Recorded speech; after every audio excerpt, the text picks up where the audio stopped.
So I want to talk to you guys about Masada. A lot of us have heard of Masada, I am sure. We've all heard about how the Jews chose death over surrendering to the Romans. They all committed mass suicide. But the Jews who committed suicide in Masada, they were inspired by Hinduism. They were inspired by Hinduism. I've never heard this before until today because I'm reading the primary source for the Roman-Jewish War. Our main source when researching, when inquiring into the Roman-Jewish conflict is Josephus's history on the Roman-Jewish War. I just got done reading it today. I finished volume number 7, which is the final volume of this history. And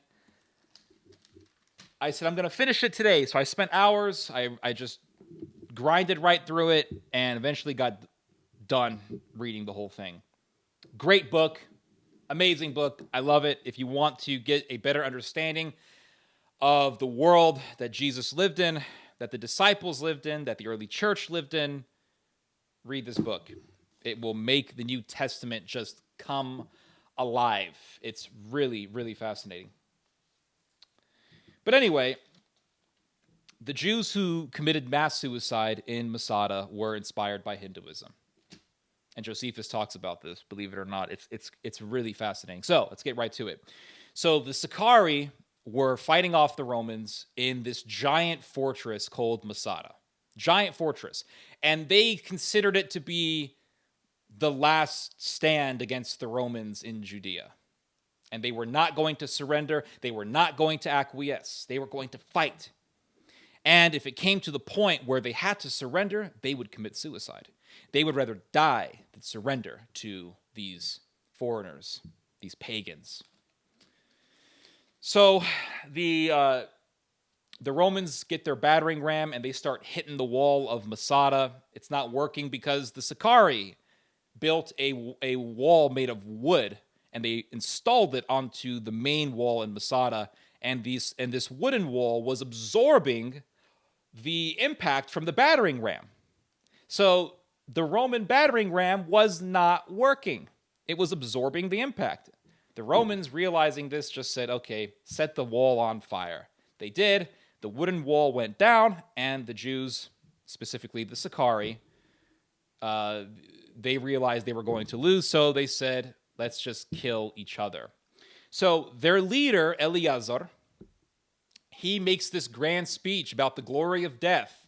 And he said, let us kill one another. He said, let us first kill our wives and our children. And you had some zealots. These were some Branch Davidian, David Koresh, Jonestown level psychos. You had some zealots who were very strong followers of Eleazar. And they immediately begin to take their swords out, and they're ready to go. They are ready to go. They're ready to spill the blood of their wives, their children, and of themselves. But the more rational people, who were probably the majority, they began to weep. They said, what? Kill our wives? I can't. Eliezer, I can't do this. Rabbi, I can't do this. Kill my own children? I wanted to fight the Romans, but I didn't fight for this. So Eliezer begins to utilize something that every single cult does. He began to utilize manipulation. Very common forms of manipulation. Stuff that you would see in a sports team, stuff that you would see in a schoolyard, stuff that you would see in a high school football team, stuff that you would see amongst teenagers, stuff that you would see amongst adults, stuff that you would see in the military. Eliezer says, you guys are a bunch of wussies. You guys are cowards. I thought that I was leading an army of men, but it turns out I am leading an army of a bunch of effeminate people. It's kind of like that song from Mulan where the guy starts singing in the army base and he says something like, I thought I recruited No, hold on, what was it? They sent me daughters when I asked for sons or something like that. I don't remember. It's in the Mulan movie. So Eliezer begins to utilize this very effective form of manipulation. Oh, I thought you were men. I thought that I was leading men. Turns out that I'm leading a bunch of cowards and effeminates and wussies. So right there you have cult manipulation. You should kill yourself, because if you don't, then you're a coward. You're a wussy. You're attached to this life. You're slothful. You're lazy. You're a slave to the flesh. It's like these people who go too far with the sort of hard life that some religious people adopt. You know, if you want to sleep on a mattress, that means that you're enslaved to the flesh. If you like some sour cream on your baked potato, you're a slave to the flesh. Okay. So he begins to do this. And then he begins to reference Hindu religion. And look at what Eliezer says here. Yet if we do not stand in need of foreigners to support us in this matter, let us regard those Indians who profess the exercise of philosophy. For these good men do but unwillingly undergo the time of life and look upon it as a necessary servitude, and make haste to let their souls loose from their bodies. Nay, when no misfortune presses them to it, nor drives them upon it, these have such a desire of a life of immortality that they tell other men beforehand that they are about to depart, and nobody hinders them, but everyone thinks them happy men, and gives them letters to be carried to their familiar friends that are dead. So firmly and certainly do they believe that souls converse with one another in the other world. So when these men have heard all such commands that were to be given them, they deliver their body to the fire, and in order to their getting their soul a separation from the body in the greatest purity, they die in the midst of hymns, of commendations made to them. For their dearest friends conduct them to their death more readily than do any of the rest of mankind conduct their fellow citizen when they are going on a very long journey. So he says here, look at these Hindus who commit suicide by dropping themselves into the fire. And by the way, before the British fully morphed the culture of India for the better, it was very common in Hindu society that when a husband died, the wife was to be burned alive. And if she refused to be burned alive, she had to be shaved bald. She had to sleep on the floor. She could not sleep on a soft surface. And she was to be living in a life of abuse. I believe this ritual was called sati, or sati. The British, thank God, abolished it to the ire of the Hindu fanatics. But this was a common reality in India. You burn the person alive. And here we have a Jewish revolutionary leader. When a huge chunk of his men say, we don't want to kill ourselves, we don't want to commit suicide, he says, you guys are cowards, and why don't you be like the Hindus? This was literally New Age ideology in ancient Judea. Well, I shouldn't say New Age. It's really Old Age. Old pagan Hindu ideology right there in Judea. And do you know what this reminds me of? Look at what Eliezer tells the Sicarii. He talks about the glory of death. Die for the cause, right? Die for the cause. You know what this reminds me of? The Mujahideen, Islam.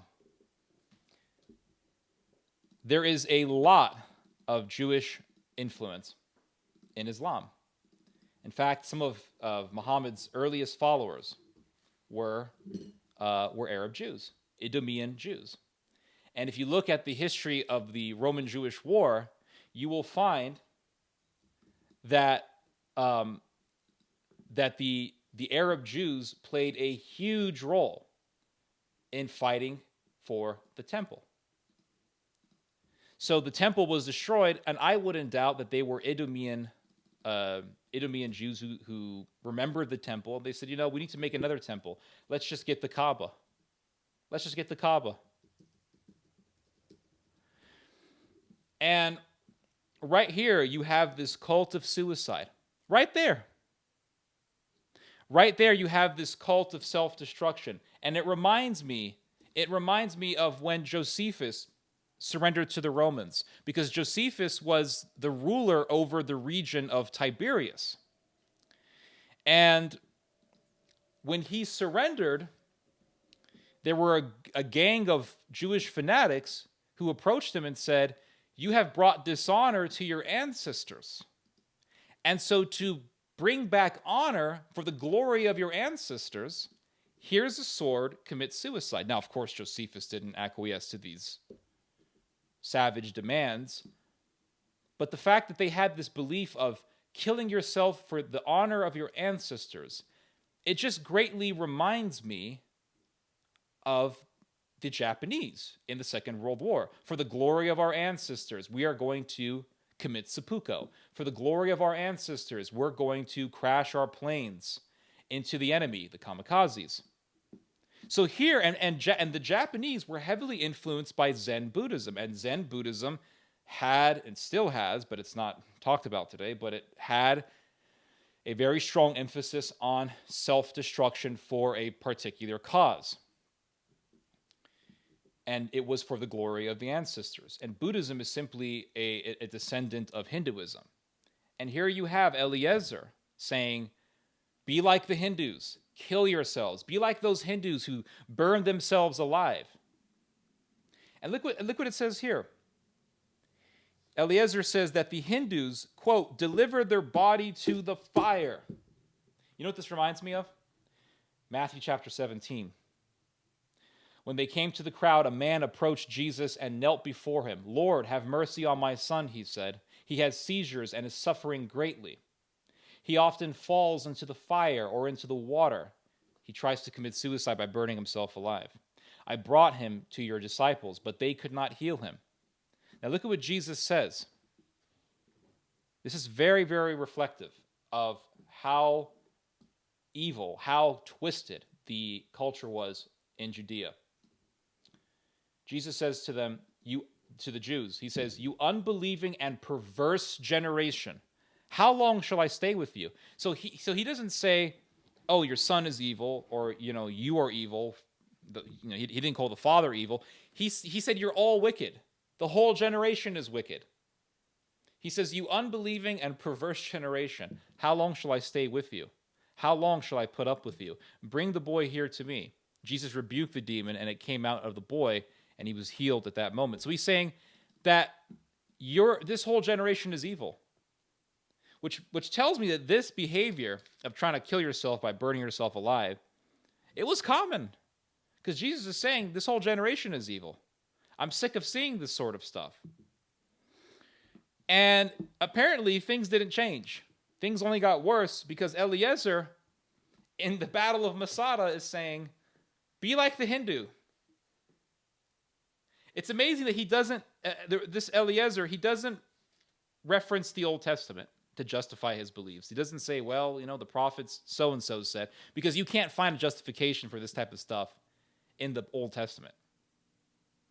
In fact, Josephus himself, earlier in this book on the Roman-Jewish conflict, he talks about the obsession with suicide that a lot of these fanatics had. And he says that it was completely contrary to the Old Testament, completely contrary to the Torah, completely contrary to the books of the prophets.